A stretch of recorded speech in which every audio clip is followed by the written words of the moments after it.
અને હવે આગળ વાત કરીએ તો ગાહેડ ક્રેડાઇડ અમદાવાદ દ્વારા આજથી 5 જાન્યુઆરી સુધી 19માં ગાહેડ ક્રેડાઇડ પ્રોપર્ટી શોનું આયોજન કરવામાં આવ્યું છે। અમદાવાદના એસજી હાઈવે સ્થિત ગણેશ ગ્રાઉન્ડ્સ ખાતે ગાહેડ ક્રેડાઇડના પ્રોપર્ટી શોનું મુખ્યમંત્રી ભૂપેન્દ્ર પટેલ દ્વારા ઉદ્ઘાટન કરવામાં આવ્યું હતું। આ પ્રસંગે બિલ્ડરોની જંત્રી અંગેની માંગ પર સૂચનો મુજબ વિચારણા કરવા માટે નિર્ણય કરવામાં આવશે તેવું મુખ્યમંત્રીએ જણાવ્યું હતું। આ સાથે જ મુખ્યમંત્રી દ્વારા ડેવલપર્સને અફોર્ડેબલ હાઉસિંગ પર ભાર મૂકવા જણાવ્યું હતું, જેમાં સરકારની જ્યાં પણ જરૂર પડે સરકાર કટિબદ્ધ છે તેવી ધરપત પણ આપી હતી।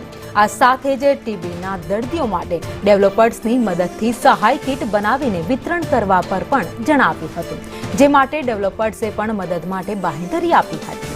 આ એક્ઝિબિશનમાં ઇન્ડસ્ટ્રીના 50થી વધુ જે ડેવલપર્સ દ્વારા અમદાવાદના વિવિધ વિસ્તારોના 500 જેટલા residential, commercial, industrial plotting, weekend villa અને પ્લોટિંગના પ્રોજેક્ટ પ્રદર્શિત કરવામાં આવ્યા હતા।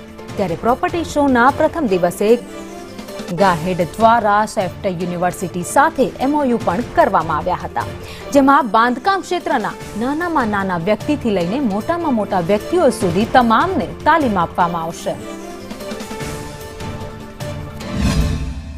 હાઉસિંગ માટેની વિચાર એક વખત ફરી બધા સાથે મળીને કંઈક લાવે મારી પાસે, તો આપણે એક વખત બેસીને એના માટે નાના મકાનો માટે શું કરી શકાય અને તમને પણ પ્રોત્સાહિત કરવાની અમારી તૈયારી છે કે તમને નાના મકાન બનાવવાનું પ્રોત્સાહન મળે, કારણ કે જમીન એટલી મોંઘી તમે કરતા જાઓ છો કે એમાં તમને જ પછી એમ થાય કે હવે આમાં તો કેવી રીતે અમારે પેલું બનાવવું।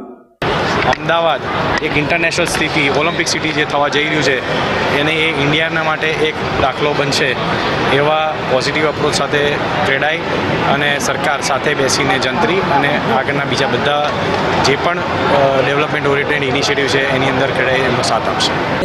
અને 300થી વધારે પ્રોપર્ટીઝ ડિસ્પ્લે કરી રહ્યા છીએ। અફોર્ડેબલ હાઉસિંગથી લઈને luxury segment, plotting, retail, offices, આ બધી જ ટાઈપની પ્રોપર્ટીઝ અહીંયા ડિસ્પ્લે થઈ રહી છે। અને સૌથી ઇમ્પોર્ટન્ટલી આખા અમદાવાદના 55 એરિયામાંથી અલગ અલગ એરિયામાંથી પ્રોપર્ટી ડિસ્પ્લે થઈ રહી છે।